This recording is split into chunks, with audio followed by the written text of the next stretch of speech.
மணப்பெண்ணின் பிரத்யேகமான திருமணம் விவாஹா தி சென்னை சில்க்ஸ்.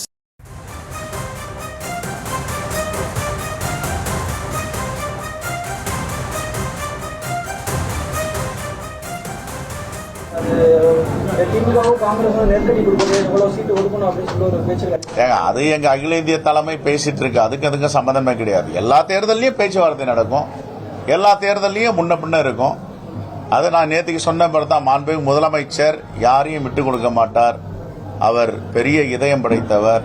எப்படி தமிழ்நாட்டு மக்களுக்கு பல திட்டங்களை, இந்தியாவில் இல்லாததை, உலகத்தில் இல்லாததை, அது காலை உணவு திட்டமாகட்டும், தமிழ் புதல்வன் திட்டமாகட்டும், புதுமை பெண்ணாகட்டும், எண்ணும் எழுத்துமாகட்டும், நான் முதல்வன், எப்படி ஒரு நோவல் ஐடியாஸ் கொண்டு வந்து இந்த தமிழ்நாட்டை முன்னேற்ற வேண்டும் நினைக்கிறாரோ, அதே போன்ற கூட்டணி கட்சிகளிடம் மிகவும் ஒரு தாயுள்ளத்தோடு நடந்து கொள்வார் என்ற நம்பிக்கை எல்லோருக்கும் இருக்கிறது. அதெல்லாம் மாற்று கருத்து இருக்கு.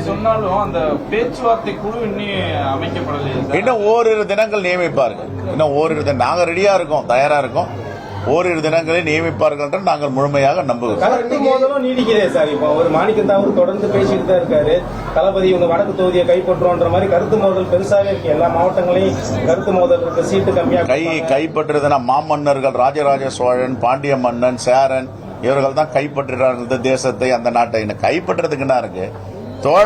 தோழமை உணர்வோடு கேட்கிறோம். கொடுப்பதற்கு மாண்பு முதலமைச்சருக்கு எதை கேட்டாலும் கொடுக்கிறார். அவரு மக்கள் எதை கேட்டாலும் கொடுக்கிறார். கூட்டணி கட்சி கேட்டா கொடுக்க மாட்டாரா?